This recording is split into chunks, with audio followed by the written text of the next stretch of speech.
A pleasant day, ma'am. So we are here to present to you the Spearsman's rank correlation coefficient.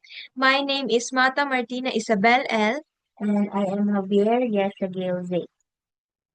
So here we have the lessons outline. The first one is ranking data. The second one is calculating Spearsman. And the third one will be the interpreting result. And the next one po is the formula for this Spearsman. R sub S is equals to 1 minus 6 summation of D squared over N parenthesis N squared minus 1 parenthesis. So the next one will be the solving of Spearsman's problem.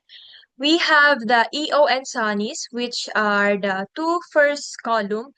It will uh, always po siyang given. So, ang first column po will be the X column, which is the EO.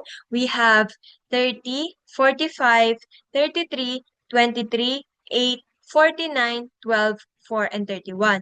So, the next column po will be the Y, which is Sonny's. This includes 35, 33, 47, 17, 10, 43, 29, 6, and 28. So, para po makuha natin yung rank X, which is the first column, lagi pong ang mauunang rank is yung pinakamataas. So, ang pinakamataas po sa EO is 49, kaya po siya ang naging rank 1. So, the rank 2 will be 45, the rank 3 will be 33, the rank 4 will be 31, the rank 5 will be 30, the rank 6 will be 23, and the rank 7 will be 12, and the rank 8 will be 8, and the last rank is 9, which is yung 4, yung pinakamababa po. Sa next naman po, which is the Y, we have here the Sunny. So, ganun pa din po. Ang mauuna pa din po ay yung kung ano yung pinakamataas. So, ang pinakamataas po sa Sunnies is 47, which is rank 1. Rank 2 naman po natin ay 43.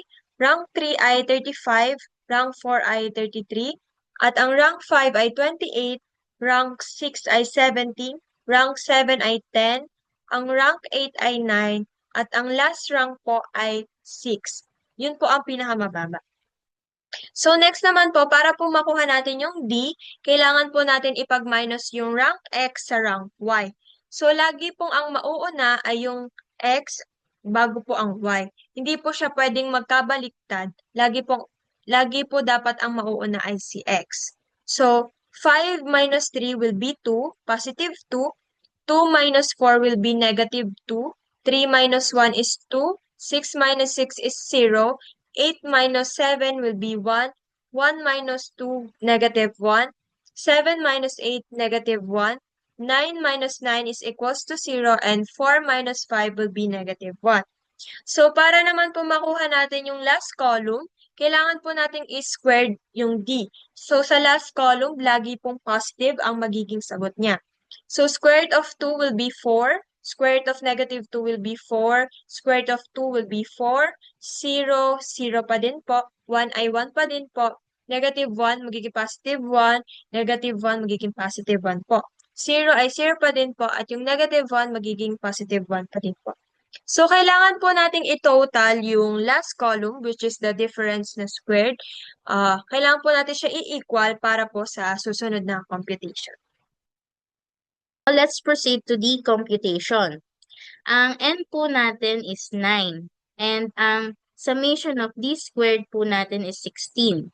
So, R sub S is equals to 1 minus 6 times 16 over sa 9, close parenthesis, 9 squared minus 1.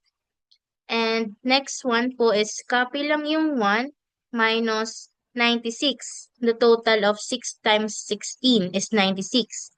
Then copy lang ulit yung 9. Then 81 minus 1. Then next one po is 1 minus 96 over 9 times 80. Next po is total naman po nung 9 times 80 is 720. So, 1 minus 96 over 720. So, 96 over 720 is 0.133. Then, 1 minus 0.133 is 0.867.